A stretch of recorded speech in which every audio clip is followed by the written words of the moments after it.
जय श्री गणेश। नमस्कार, मैं आचार्य संजय द्विवेदी। मेरे समस्त प्रबुद्ध दर्शकों का मेरे चैनल पर हार्दिक स्वागत है। आज मैं केतु के राशि परिवर्तन प्रभाव को लेकर आपके सम्मुख उपस्थित हूं। वर्तमान समय में कलयुग के राजा कहा जाता है राहु केतु। इनका नवग्रहों में सर्वाधिक इनको क्रूरतम माना गया है, समस्या कारक माना गया है, नकारात्मक माना गया है। राहु केतु का परिवर्तन इसी कारण से अत्यंत महत्वपूर्ण होता है क्योंकि जिस भाव में होते हैं उस भाव को प्रभावित करते हैं, साथ में अपनी दृष्टियों से सर्वाधिक प्रभाव डालते हैं। परंतु यदि ये एक अच्छे भाव में अच्छी राशि में है तो ये रंक से राजा भी बना देते हैं, सर्वाधिक लाभ की प्राप्ति कराते हैं, सर्वश्रेष्ठ लाभ देते हैं, बहुत अच्छा राजनेता बना देते हैं, कूटनीतिज्ञ बना देते हैं, अच्छे पद की प्राप्ति करा देते हैं, अच्छा कलाकार बना देते हैं, बड़े इंडस्ट्री का स्वामी बना देते हैं, अचानक धन का लाभ करा देते हैं, तथा समस्त सुखों की प्राप्ति करा देते हैं। इसी के विपरीत यदि ये किसी नकारात्मक भाव में पहुंच जाते हैं तो जीवन को नर्क के समान बना देते हैं। समस्त चीजों में समस्या आती है, कष्ट आते हैं, अवरोध आते हैं, कोई कार्य समय पर नहीं होता है, समस्त कार्यों में असफलता से आरंभ होता है, समस्त कार्यों में कठिनाई आती है, विरोध होता है, समय समय पर शत्रु बनते हैं, अपयश होते रहते हैं। तो जीवन में सर्वाधिक कठिन समय ये होता है। राहु केतु का जो परिवर्तन 30 अक्टूबर को हुआ, जहां पर राहु मीन राशि में प्रवेश कर चुके हैं, केतु का परिवर्तन बुध की उच्च राशि कन्या राशि में हो चुका है। अब ये अलग अलग राशियों के लिए अलग अलग भाव में बन रहा है, अलग अलग स्थानों पे बन रहा है, उसी के अनुसार ही परिणाम की प्राप्ति होगी।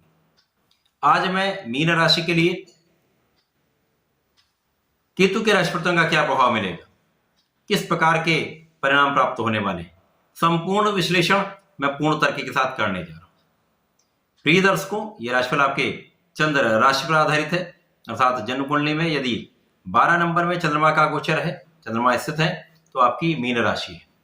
अब चूंकि ये एक बड़ा परिवर्तन है, 18 माह का ये विश्लेषण है, तो 18 माह के विश्लेषण के लिए यदि आपकी मीन लग्न है तो भी आपको इस राशिफल को अवश्य देखना चाहिए।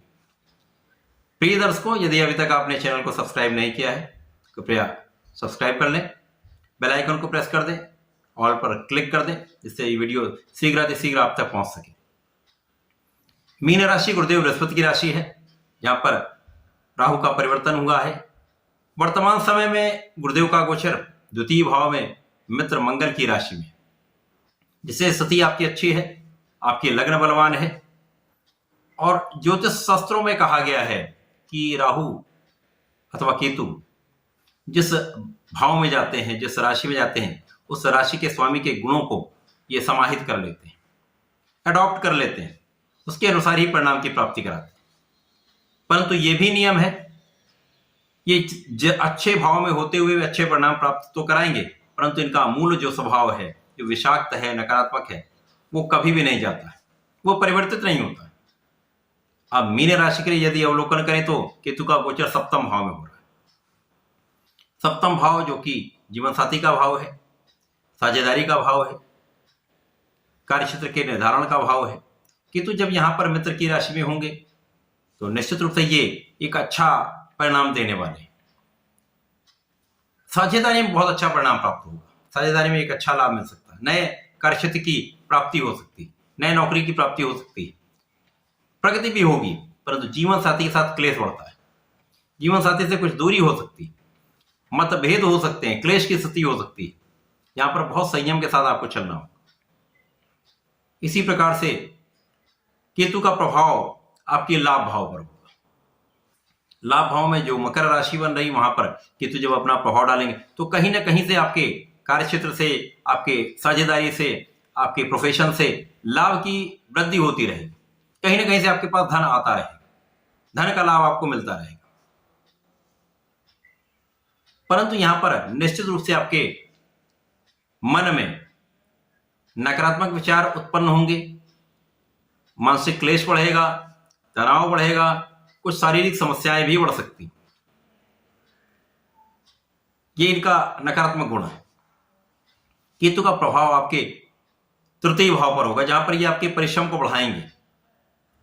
आपका परिश्रम बढ़ेगा तो लोगों का सहयोग भी प्राप्त होगा, छोटे भाई बहनों का सहयोग प्राप्त होगा, परंतु यहां पर उनके साथ भी कहीं ना कहीं एक क्लेश की स्थिति बनती है, मनमुटाव हो सकता है। अच्छे मित्रों का सहयोग आपको प्राप्त होता रहेगा। जो आपके स्वार्थी मित्र हैं उनसे दूरी बन जाएगी, उनसे विवाद भी हो सकता है। यहां पर आपको बहुत सोच विचार कर चलना होगा। यहां पर आपका क्रोध बढ़ने की पूरी संभावना है, इरिटेशन होता है,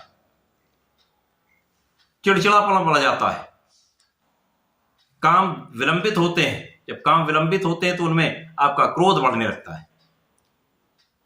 जो लोग शुगर से पीड़ित हैं, जो लंबी बीमारी से पीड़ित हैं, उनको यहां पर बहुत संयमित रहना होगा। अपने खाने पीने पर, अपने जीवन शैली में परिवर्तन करके खाने पीने पर नियंत्रण रखना होगा, जिससे रोगों को आप नियंत्रित कर सकें, उनसे आप बच सकें, स्वास्थ्य लाभ ले सकें। केतु का ये परिवर्तन सप्तम भाव में होकर कहीं ना कहीं से क्लेश तो उत्पन्न करेगा ही। यहां पर आपको नियमित रूप से श्री गणपति महाराज की शरण में रहना चाहिए। सर्वश्रेष्ठ उपाय है गणपति जी के ओम गंगलपते नमः का नित्य कम से कम एक माला का जप करिए। यदि हो सके तो गणपति का संकटनाशन श्री गणेशोत्तम का पाठ करिए, अथवा श्रवण कर सकते हैं, अथवा अथर्वशीर्ष का श्रवण कर लीजिए। श्रेष्ठ उपाय है। यदि आप ये नित्य करते रहेंगे तो ये कष्ट कम से कम होंगे, लाभ की वृद्धि होती रहेगी, आप बहुत सारी समस्याओं से, बहुत सारे संकटों से बच जाए। तो ऐसा करके समय का लाभ लें। धन्यवाद।